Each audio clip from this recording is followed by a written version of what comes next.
A maioria das pessoas acredita que vida espiritual é medida apenas por ir à igreja ou separar alguns minutos de oração. Parece que Deus se manifesta só no culto, na adoração, na pregação ou em momentos de grande emoção. Mas existe uma verdade muito mais profunda e transformadora. O Espírito Santo não deseja estar presente apenas nos seus momentos de devoção. Ele deseja caminhar com você no supermercado, na cozinha, na conversa com seu filho, na reunião de trabalho, na hora em que você pensa em desistir e até nos pensamentos que você nunca contou para ninguém. Ele está na sua rotina, nos detalhes que você considera comuns demais para serem espirituais. E talvez seja justamente por ignorar essa presença contínua que tantos cristãos vivem cansados, confusos e espiritualmente secos. A fé se torna pesada quando é praticada somente em ocasiões especiais. Foi por isso que Jesus prometeu algo tão grandioso. Um Consolador que não viria apenas visitar o ser humano, mas habitar nele, permanecer, guiar, fortalecer, corrigir, consolar e dirigir cada passo ao longo da vida. Quem é o Espírito Santo? Essa pergunta, embora pareça simples, carrega camadas profundas que muitos ainda não compreenderam.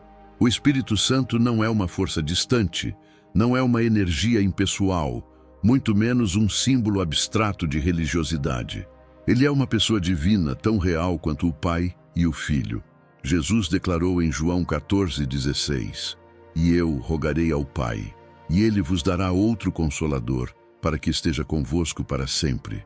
Esse outro não significa inferior, mas igual. Alguém que viria continuar a obra de Cristo na vida dos discípulos. Ele fala, sente, direciona, se entristece, ensina, exorta, consola e intercede. Ele conhece você mais profundamente do que você mesmo. Entende seus conflitos internos, sabe suas fragilidades, seus medos silenciosos, seus desejos não confessados, aquilo que você não consegue verbalizar. E foi Ele quem começou a cumprir a promessa que mudaria o rumo da história espiritual da humanidade. Antes da ressurreição de Jesus, o Espírito Santo se manifestava de maneira pontual sobre pessoas específicas. Vinha sobre Sansão para lhe dar força em momentos decisivos, sobre Davi para ungí-lo como rei, sobre Elias para realizar milagres e confrontos espirituais, sobre Moisés para guiar a nação. Ele vinha em momentos determinados para cumprir missões determinadas. Mas tudo mudou no Pentecostes. Em Atos 2, o Espírito Santo não desceu apenas como vento e fogo. Ele desceu como cumprimento de uma promessa eterna, materializando as palavras de Joel 2:28. "Derramarei do meu espírito sobre toda a carne." Não mais sobre reis, profetas e sacerdotes, mas sobre toda a carne. Homens, mulheres, jovens, idosos, servos e servas. Pessoas comuns, com rotinas comuns, recebendo uma presença extraordinária. A partir daquele momento, o Espírito Santo deixou de apenas visitar para habitar. Paulo revela essa revolução espiritual ao afirmar em 1 Coríntios 6:19: "Não sabeis que o vosso corpo é templo do Espírito Santo que habita em vós?" Isso significa que Deus escolheu morar dentro de você, não em prédios, templos de pedra ou estruturas religiosas, mas no seu interior, no lugar das suas decisões, emoções, memórias e pensamentos. Cada passo que você dá não é dado sozinho. Cada lágrima que você derrama não é derramada no vazio. Cada oração silenciosa é ouvida antes mesmo de ser formada. Essa presença contínua muda tudo. Ela dá significado ao comum, transforma a rotina em altar, transforma o ordinário em espiritualidade prática e viva. Muita gente espera o extraordinário para acreditar que Deus está presente. Mas a maturidade espiritual começa quando entendemos que Deus se revela no silêncio da manhã, no respirar cansado antes do trabalho, no caos da cozinha, na escola dos filhos, no trânsito que irrita, no problema que surge, na conversa difícil, no e-mail que precisa ser respondido com sabedoria. O Espírito Santo transforma pequenos gestos em grandes expressões de fé. A vida é feita de repetições, e é justamente nelas que ele se manifesta. Quando você ajuda alguém sem ser visto, quando escolhe perdoar no calor da raiva, quando respira fundo antes de responder, quando muda a rota porque algo no seu coração incomodou, isso é o Espírito guiando discretamente. Ele não grita, ele sussurra, ele não força, ele inspira. E quando você começa a reconhecer esses sussurros, a sua vida inteira muda de direção. O Espírito Santo é também o seu conselheiro pessoal. Em Isaías 30, 21 está escrito: quando te desviares para a direita ou para a esquerda, os teus ouvidos ouvirão atrás de ti uma palavra dizendo: este é o caminho, andai por ele. Essa não é uma metáfora bonita, é direção prática. O Espírito guia suas escolhas, revela riscos que os olhos não veem, mostra caminhos que você jamais consideraria sozinho. Ele vê o futuro, sonda o coração, enxerga aquilo que ninguém vê. Por isso, quando você está prestes a tomar uma decisão precipitada, ele toca seu interior com um espere. Quando você está prestes a entrar em um relacionamento perigoso, ele soa um alarme. Quando uma oportunidade parece boa demais, mas não traz paz, é ele dizendo: não vá. Ele não dá apenas conselhos, ele dá direção espiritual. Mas para ouvir essa direção, é preciso desenvolver sensibilidade à voz do Espírito. E isso, hoje, é um desafio enorme, porque vivemos em um mundo de barulho constante. Notificações, pressões, opiniões, comparações, ruídos que abafam a voz suave que vem do céu. A Bíblia mostra que Deus fala em voz mansa e delicada, como em 1 Reis 19:12, quando Elias ouviu o sussurro suave. Sensibilidade espiritual não nasce do acaso, nasce do silêncio intencional. Momentos de solitude, mesmo que curtos, abrem espaço para o Espírito falar. Meditar em um versículo faz a mente respirar. Perguntar ao Espírito: o que o Senhor quer me mostrar hoje? Cria um ambiente onde ele se revela. A voz do Espírito traz paz, mesmo quando confronta. Nunca traz pânico, nunca gera confusão.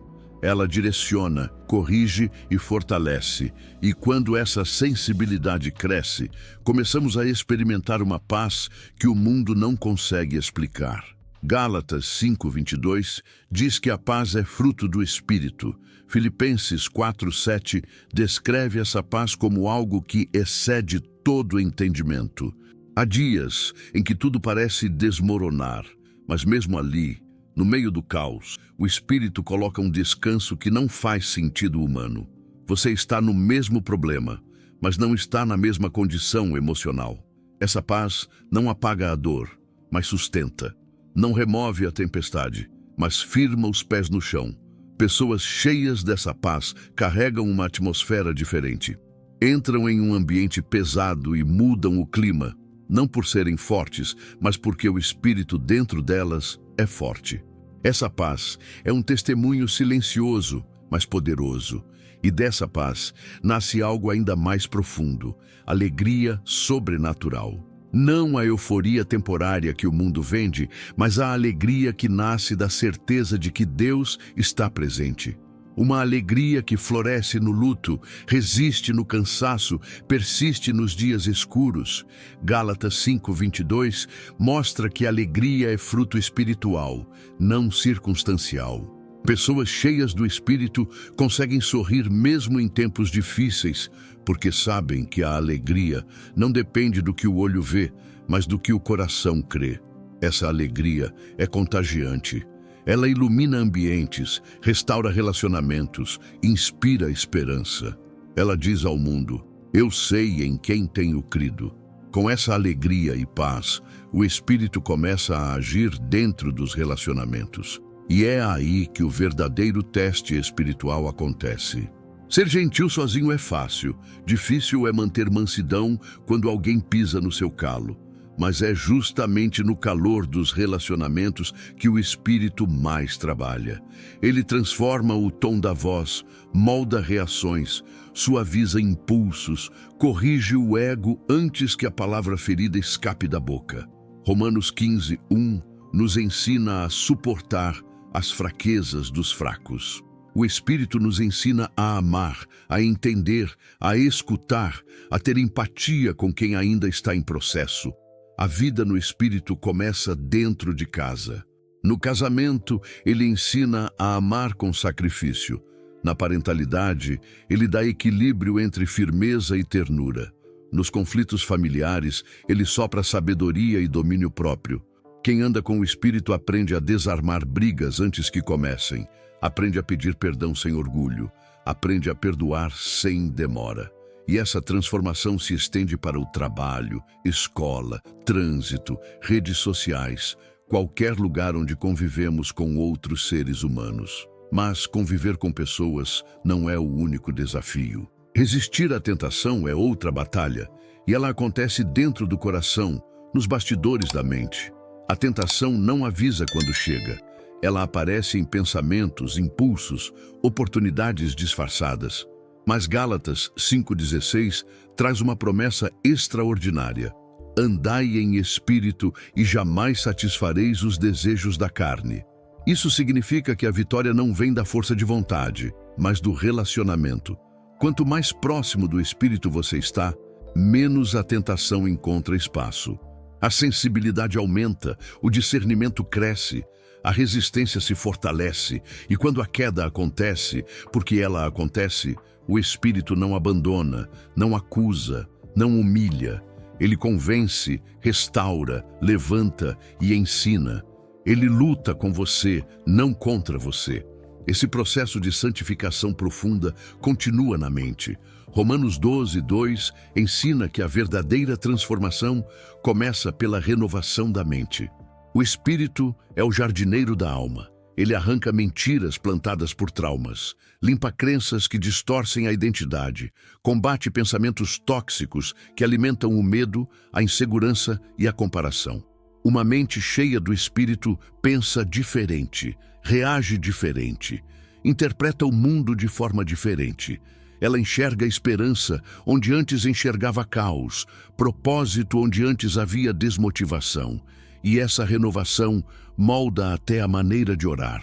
A oração guiada pelo Espírito não é um ritual, é um encontro. Romanos 8:26 diz que o Espírito intercede por nós quando não sabemos o que pedir. A oração deixa de ser discurso repetido e se torna diálogo transformador.